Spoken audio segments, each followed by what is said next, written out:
Welcome to MMA Wales podcast number 37 with Mr. International Aidan James, the only signed Welsh fighter in Brave. Yeah. The only fighter, the Welsh fighter to only, fight in Brave. Only Welsh fighter, yeah. Not just signed, yeah. Yeah. Obviously he's fighting next Thursday, the 25th of July in Copperbox. Copperbox in London. Yeah. Which I know Cage Warriors have done an event in before, haven't they? Yeah. There's been a good few events here. Like I think boxing shows have been there. Basketball, like they've done some big events there. So, and it's a decent sized venue.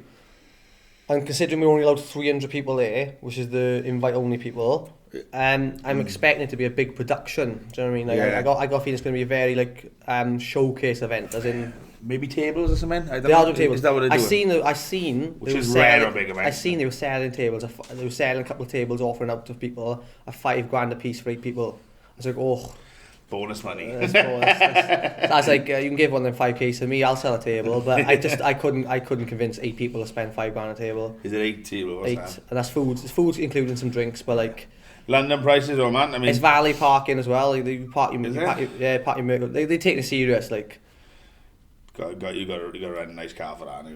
I think I need to buy a suit. I think for the fight. Do you know what I mean? Like, I think after, I just don't think they can appreciate my like tracksuit. Do you know what I mean? After the fight, walking around, and I was like, you meant me in a suit. The good thing, it's a small card as well. So they're doing food in between. Yeah. Similar, you know, you were doing the show down in the Manor Park, and you wanted to make it like a showcase, black tie event. They want to do it like that type of thing with people who are super rich. I mean, yeah. And I think there's definitely a market for it, and not just that. I mean, we all know that to sell venues out, especially this part of the world, you've got to have a lot of fighters on to sell tickets. A lot of fighters. You need the top ticket sellers on. Yeah. And which is what.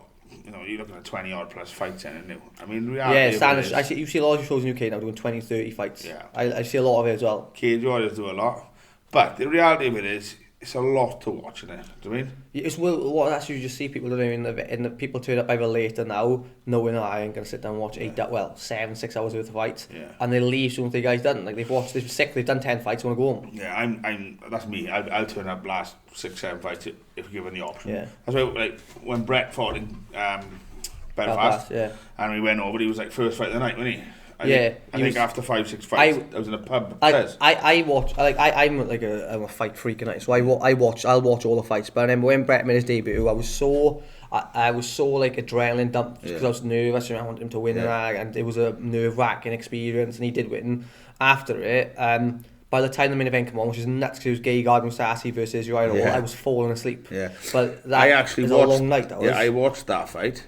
Yeah. But the fights before on the main card, we had like me and Nick Allen had like the Heineken experience. Yeah, you had the Heineken bar. Yeah. So we just sat there. What was funny is when I fought in Brave, it was the same arena, wasn't it? Yeah. And I just showed my fight past and let me the Heineken bar. So I was having the Heineken experience for free type of thing, and I was like being cheeky, but I don't think I was meant to be in there. And it's only a pub really, and it's just a bar. Yeah. It's nice. But what I mean is, they should have had the fights on the telly, but they didn't do that. No. So I missed.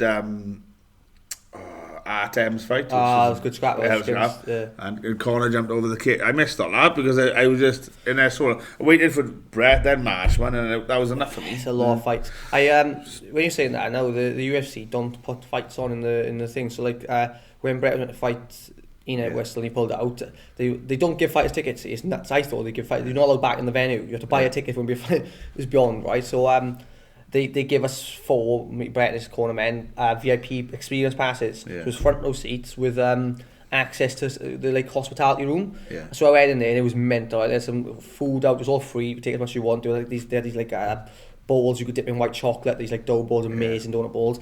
UFC belts on display. I seen Francis Ngannou there. In Whistle when he fought in the O2, right? So I seen Ngannou there, Misha Tate. I'm like, and he's a big boy. I was watching. I couldn't believe it. Up on the belt. Now at the TV screen and they were watching football, and I was in there and the room was packed as well, right? There's a bunch of rich people in there who had bought these VIP experiences, who'd been given the tickets, and they didn't care about the fights at all. They were just watching football and having a chat with fighters, like, oh, look at me. Yeah, it's obvious why they do that, because for UFC, I mean, now you think about it, they want the arena full for the cameras, don't they? So if you're up there watching it, no, they. So that's a good point. Yeah, actually, they don't want to thing. The arena was quite busy. It was good. I was sat in the front and I was like, I seen JME, he's a great UK grime artist, and I seen Noel Clark. I was like just sitting there twitching. Like, Tristan Ash didn't know who they were. Brett was crying, obviously. He always does. And I'd done his head in, right. He was sick of me because I was shouting at all the fights. Like Gunny else was fighting Jaban, and I was like, no, was it Jaban? He fought. Did he beat Jaban? Was it? I can't remember. I think I missed it. I was like, lock and load, Gunny, let it go, shouting like this. And I was like, I was so hyped to be at that UFC event. And I was just, I looked at it all, and the first thing I said, I also said, watch the UFC in Belfast as a ticket as a fan. But when I come up Brett as a corner, I got to go to the venue early, and I look around, and I looked at the cage, and I generally turned to Chris and said, just don't look too far away. Like, I just don't look that. I could see myself in there, and it didn't like overwhelm me. I thought like it's just another cage. Yeah. And it looked so much just like anything else I've done 20 or 21 fights. Like, do you mean? Yeah, I mean, I think that's the difference between now and 3 years ago in Wales. Yeah. Because it was like I trained with UFC fighters in England, and at the time before any of the Welsh boys got signed, and I was like, they're not that good compared to me. But because there was nobody that we knew signed, it was like, well, we're so far away. But now, like, your day in there training with Brett. Yeah. You know them boys, John, Jack, who have been signed. You can see the bridge isn't that far, is it? It's just who you know now and who you know. You train in. Good spell and sometimes a bit of luck, and then you're there. You know what I mean? I just think like I obviously like I don't look too far in the future. Like I say this all the time, I don't get too involved with it.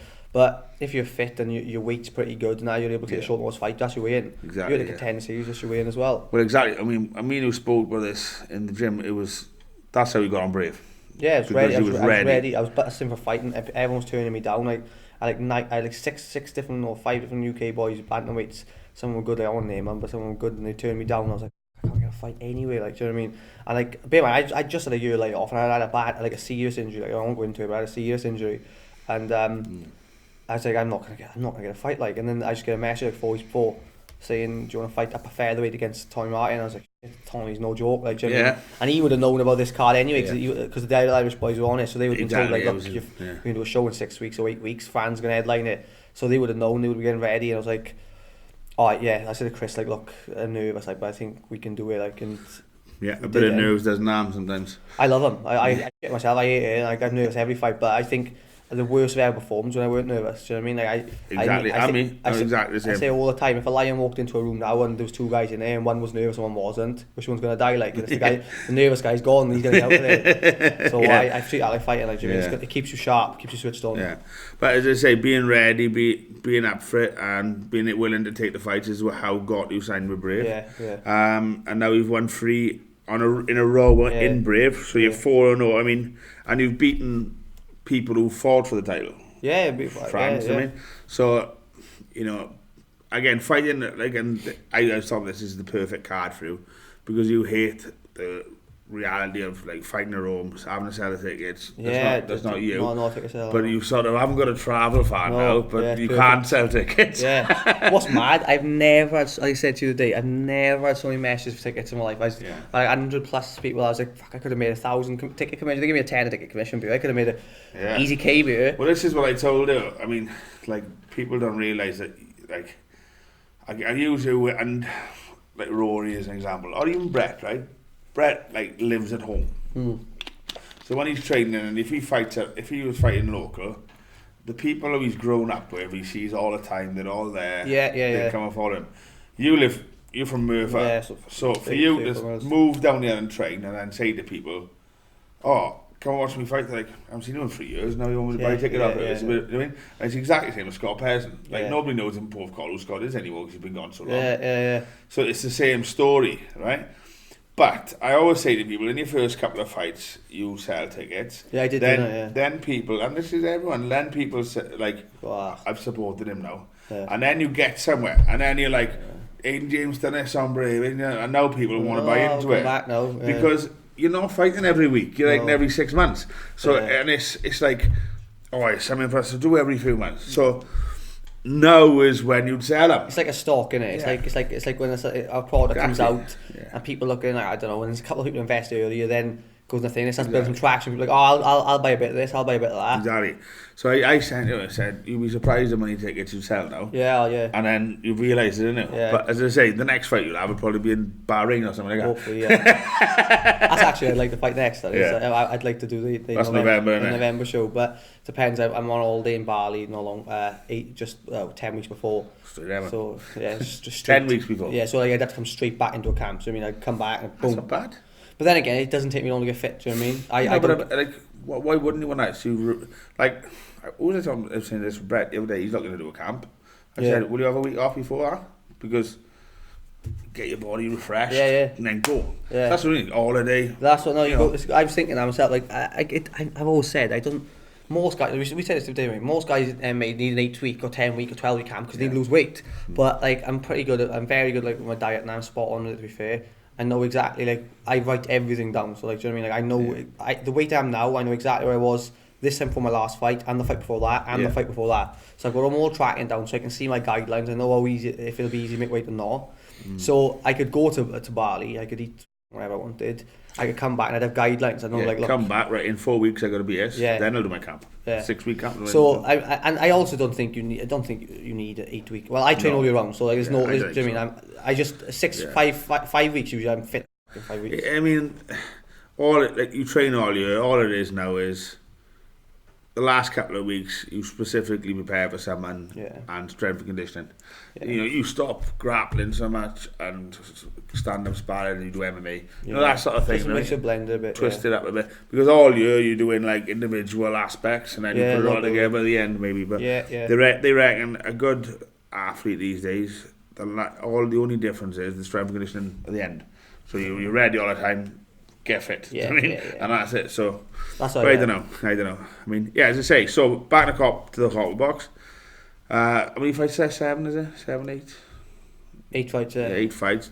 Beautiful like that, isn't it? 8 professional fights. Who's the main event? Main event was called Baba Jenkins and Lucas Mineiro. So like a former UFC fighter and a former Bellator fighter. They fight each other featherweight. Featherweight. Yeah. It's not a title fight, is it? Yeah, title fight. Featherweight title. It's a featherweight title main event. Will they be streaming it? Yeah, they'll stream the fights, They'll probably stream the old card. Yeah. Well, the undercard's got some good fights on it. The undercard, James Brum's mate coming back now after a long layoff. Oh, he's on, has he? He's fighting a bantamweight as well. He's fighting... Because you get that fight, so. That's genuinely, I was thinking back, because he fucked me up when I was 19. So I was 19, I went to Gym 01 with Brett, and after Brett had fought him, I was 19. Was it 19? I was 19, I went to it, I was 19. So I go to Gym 01, and I go up there and I see Brum, like, I just watched him fight for the world title against Brett. Like, you know what I mean? They have a good little ruck, and I just remember we were in the cage and he was just grappling. But then I was a kid, like, I mean, I'm 19, it was a string. I was like, he was doing it on purpose? No, he was being nice. Like, when I say messed me up, like, I mean, he wasn't being a dick about it. He's actually a nice guy. Like, he seems sound enough. But I remember thinking, like, fuck, he's really good. He is. And people didn't expect Brett to win that fight. But no, I was nervous for him. It was a fight at home, you know. Yeah, and to be fair, Brum was on a stupidly good streak at the time. 7 fight win streak against like, all the top bantams. Oh, people were talking about it. He was like, if he'd won that fight, that was his goal to get to the UFC. Yeah. And he knows that. Like, I feel like, I mean, I wanted Brett to win. So, but like, he's been through a lot, and he's coming back now. He's got a solid 18-5 is a good record. Yeah. And they've got the Brave bantamweight division is one of the most stacked divisions. Because they've got that Ilya Taporia, you know, that Spanish kid. He fought on Cage Warriors. He submitted Bullen straight away. He's a black belt. He's 6-0. They want him to fight Shaw, but he missed weight. Do you think, like, to me, a normal sized man would be like between lightweight and middleweight, right? Yeah. But these days, it seems to like everyone's a bantamweight.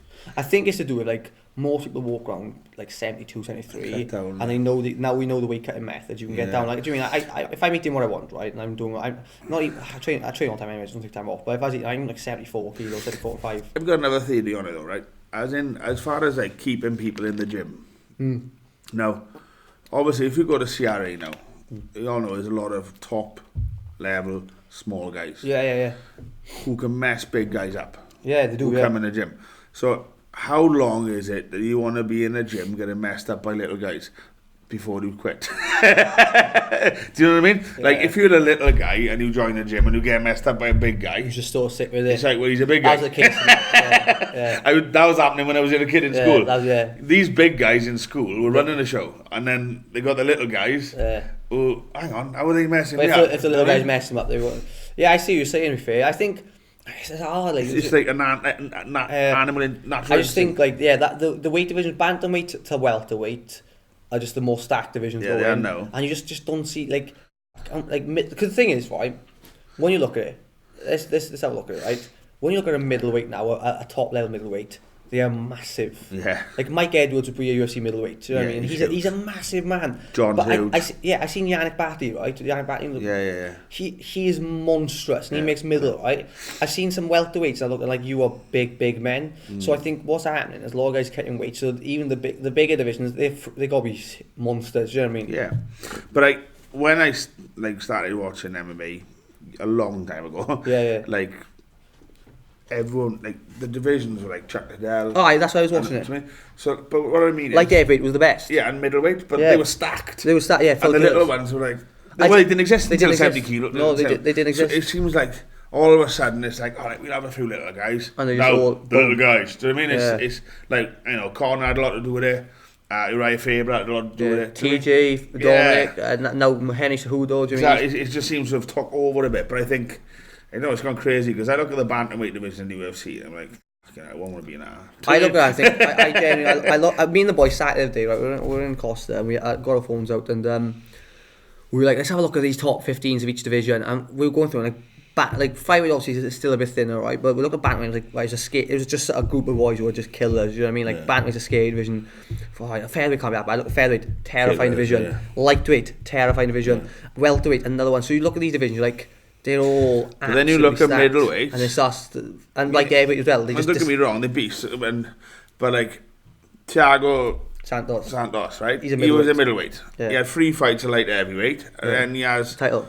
The only person to have a winning scorecard against John Jones, and he only had 3 fights. And he hadn't fought a top 15 middleweight. Light heavyweight, did he? He hadn't fought a proper light heavyweight. Or like Johnny Walker now, he's looking like a guy who could be next to the title, right? Number 10. He hadn't even fought a top 15 guy. Yeah. He fought all guys unranked, and he'll be fighting for a world title against the greatest of all time. Yeah, but that's because I think the light heavyweights you had. What's the name? Would go to heavyweight. Dan Cormier. Yeah. You had Gunny saying I've had enough. Yeah. He can't beat Jones. Yeah. You had what's his name? His teammate from London.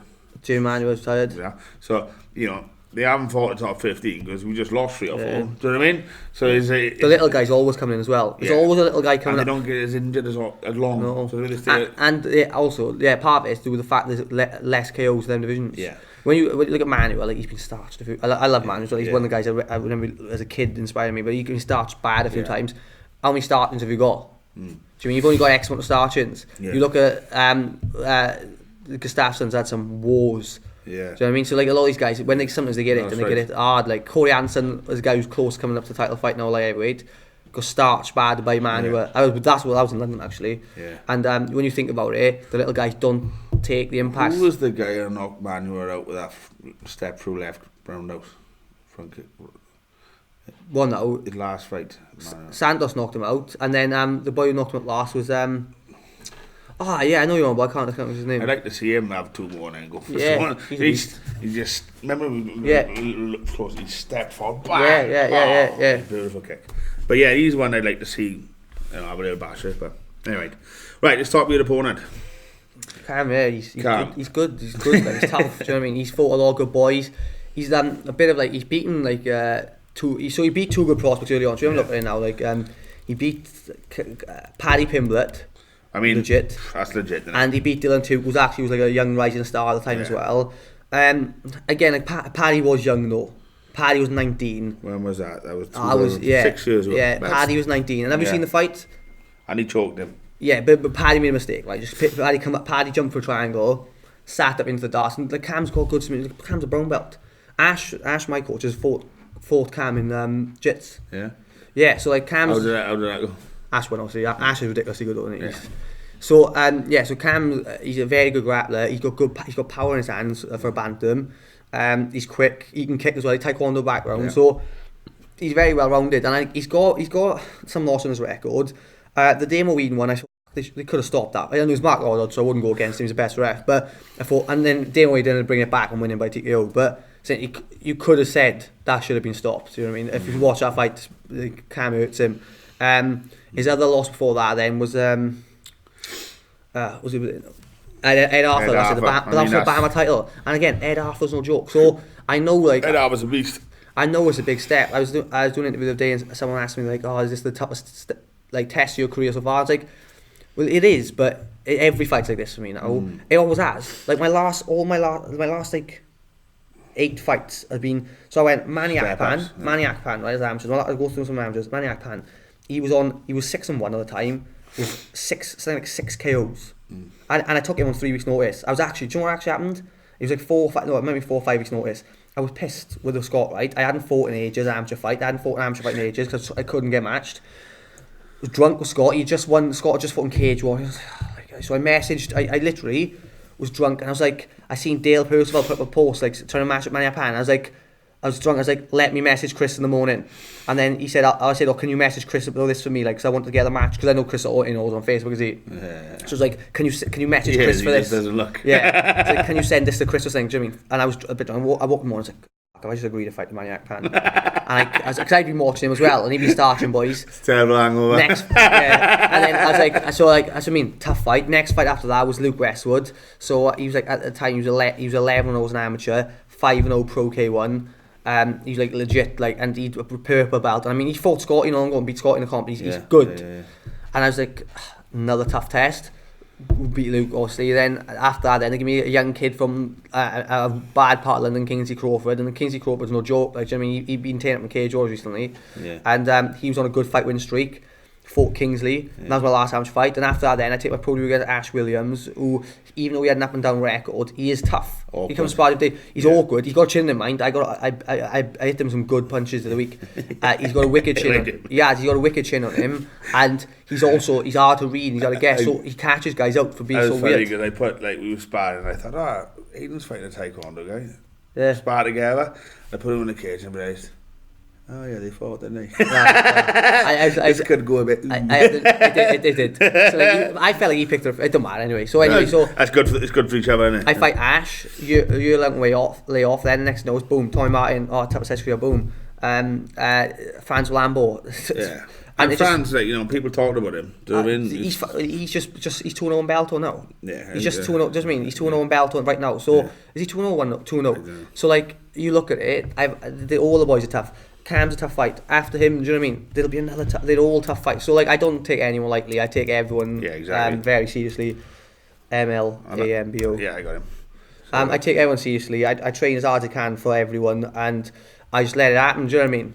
Yeah, no, he won one in Bellator, but he won one in Brave. That was So after me, he fought in Brave a few weeks later and beat this kid Burr. Then he fought. Then he beat Grayson, who's a former flyweight Cage Warriors champion. Is it? Yeah, former Cage Warriors flyweight champion. Yeah.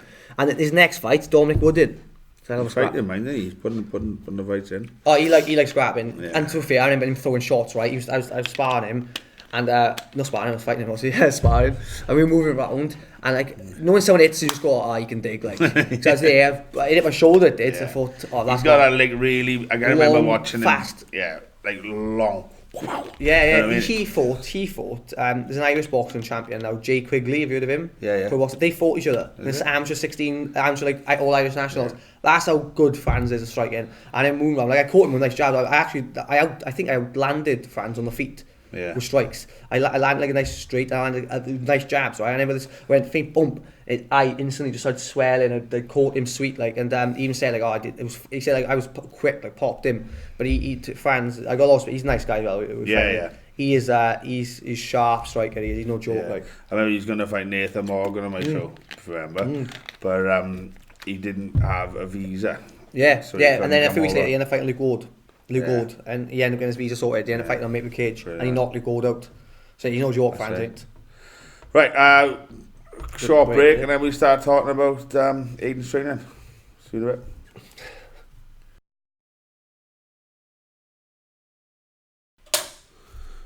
Welcome back. back to part 2 of episode 37 of the MMA Ways podcast. So we've just been talking about everything that has happened. Yeah. So let's talk about your training. I mean, obviously you're going into the last week of your camp. It's funny because fights are not always up because it isn't the case, normally on a Saturday. Yeah. So you prepare everything by day, don't you? It's like Monday's the last one of this. So now you've got to wind it back 3 days and think. I've done all calculations in my head, like, so I know where I'm going to be for my weight cut and what day I'm going to start. The training as well. When do you start? Yeah. You've got to think. I've been through all. The one benefit I got this time is I don't have to fly. So like last few times, the flying's taking a bit of time out of things. I mean, it's had a day off training, or it's not just that as well. There's a lot more going on when you fly. Do you know what I mean? If you fly like 7 hours somewhere, that's a adjustment. Do you know what I mean? Yeah, I'm brave. I wanted to fly out my last few fights. And the water literally keeps. Yeah, I've been through that. Well, I wanted to fly out a bit earlier. The next time I have to fly somewhere brave, I'm telling them I want to like 3 days earlier. And I'll say to Chris, like, if you want to fly late, because I'm getting out there like 4 days before. Like my Pakistan one, right? They went terrible. Yeah. So Pakistan, my visa got messed up there when we were at the airport in the UK. So bear in mind now, she wouldn't let me say this. My missus had a big Barney right the night I was going, right? I was meant to Chris picked me up at 3 a.m, right?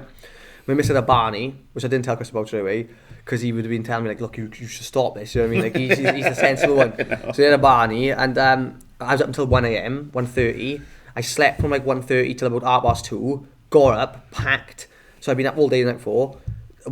Got to Gatwick. I was meant to be flying at 9. Visa rejected. I didn't sleep in Gatwick. I didn't fly till 6 o'clock in the night. I get to Pakistan or whatever, Qatar, and I am bollocks. I am wrecked. I am bad. So I get there like a day later. Then I fly from Qatar to Pakistan, and I am exhausted. Then we go to the wrong hotel. Me and Chris go to the wrong hotel, right? So they messed up, and we're ages away from where we're meant to be.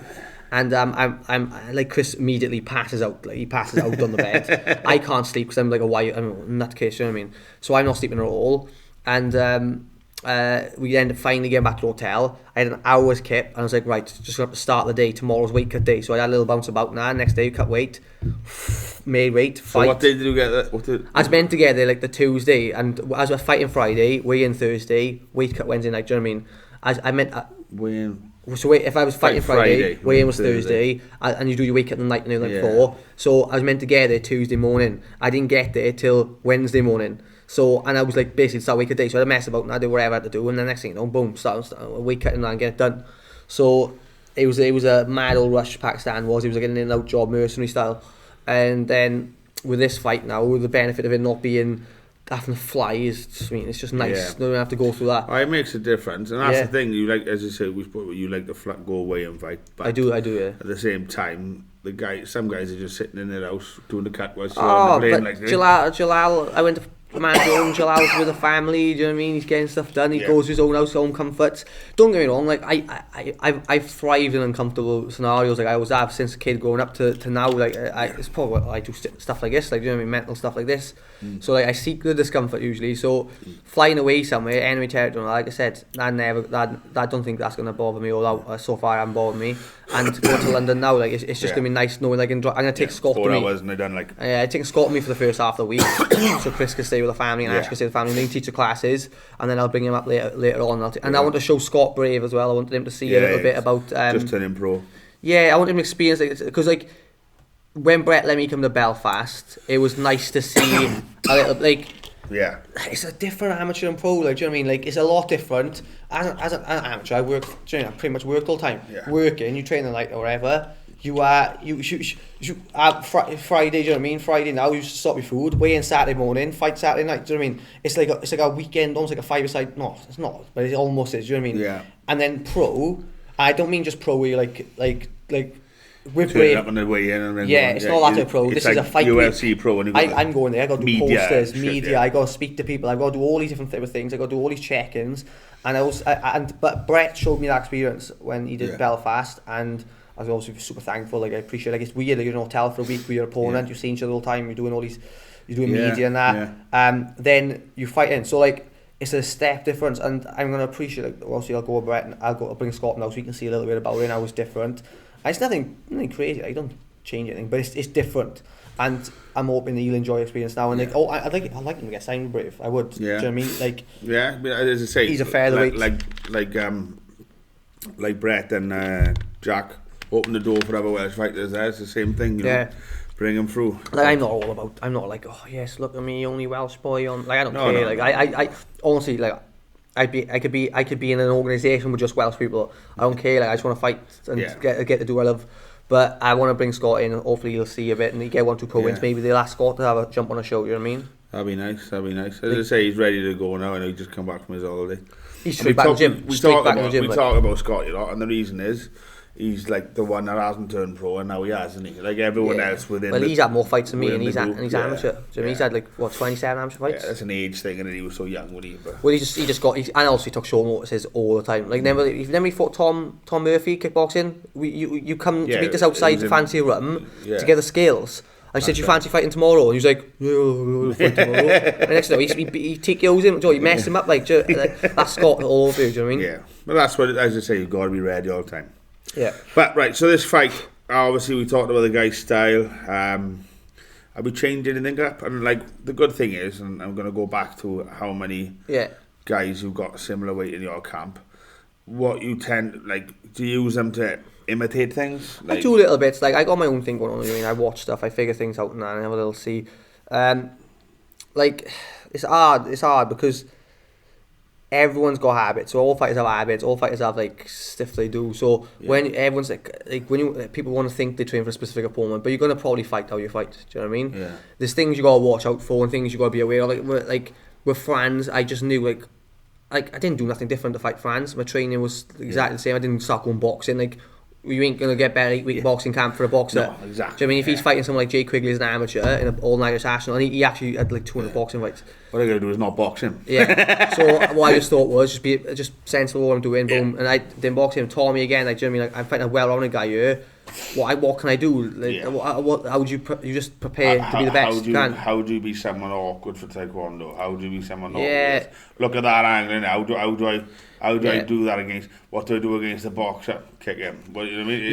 Exactly. How to kick him? And what, is that? But there's not much you. People get confused. A lot of your like development and change comes in between the fights. Oh yeah. That's when you just like you enjoy something, you start breaking something. Yeah. That's when your new weapon comes. Camp Conditioning. Yeah, that's what it's for. Like, so I'm a massive believer in, like I said, like I train all year round just so I just want to get better. I'm always trying to improve. Like when I'm out to see, like when I go train, I always just think in my head like I'm gonna try this tonight. Like I'm gonna try, I don't know, standing this way. I'm gonna try using this. Oh, I want to land jabs tonight, like mad. Yeah. When I got a fight coming up, then I start going a bit more specific, and I don't just start like sticking to the one thing. Now I start like being all rounded. I start fighting. I just do me.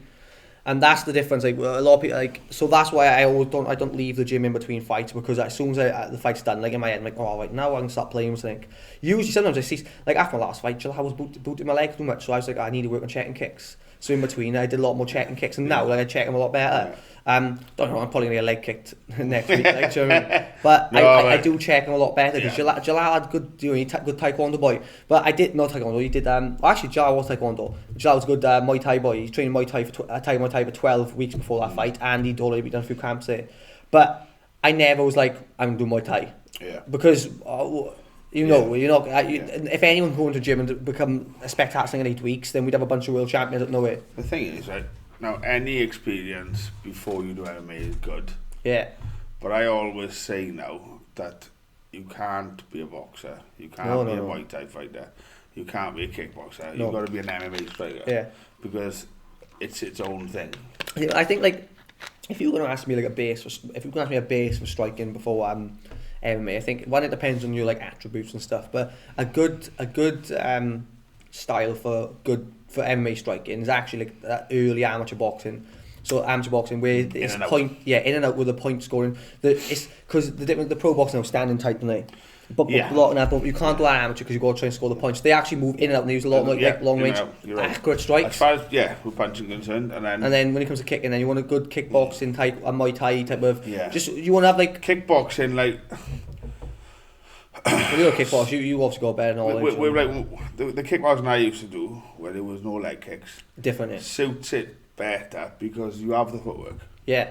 But then you add the checks, and what I mean by that is if you've got Muay Thai, they're standing on the back leg. Because of that reason, and if you take a backward step, it's not. They don't like to. It's not good. No. So, but with MMA, you have to do that. Yeah, you like have to come in and out. Yeah, you've got to move around a lot. I mean, And even with K1, you can see K1 fighters, and they're forearm to forearm. Yeah. You couldn't do that in MMA.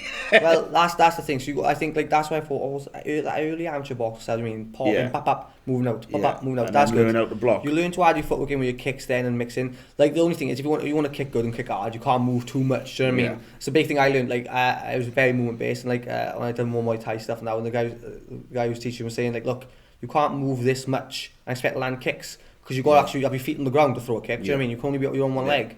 So you got to learn to blend it, and then a lot of it then is figuring out like what's your style, what works for you. So it means like John Jones is totally built different than Daniel Cormier. So do you know what I mean? The way they're gonna move and throw certain stuff will be a lot different. Two of my really good examples, Yeah. One of them likes to grab the hands, reach him out to Dan Cormier and dip over the looping shots, come up with the uppercuts.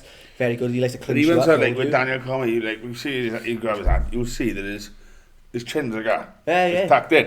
And people don't see that. They're like, what's the difference? There's a huge difference. Why don't put you out? If Dan's taking shots, he's taking them there, I guess. Yeah, he takes them on his big head, got a big dome. But they're like glancing, and that's why you know. If like I know not to digress now. If you want to see a development, like what's good about the UFC, right? Especially when you've had a guy in a good few years, you can see a lot of change development. So a good example would be a Henry Cejudo, who totally changed when he gyms. So he'd come in and originally he'd lump shot. You would see him before he'd swing and he'd just swing and he'd try and get takedowns, and he'd actually people used to stop his takedowns a lot more. Now, if you notice, now he stands with a more karate blade stance. Like he gets kicked a bit, but he starts with a karate blade stance, and you'll see then like bangs out TJ, he bangs out, he batters Man Rice. What he found was he did change things for him, and also his takedowns were a lot better. I think like that's the thing with these wrestlers. The reason they're doing well in striking is because they know how to learn. Yeah, right.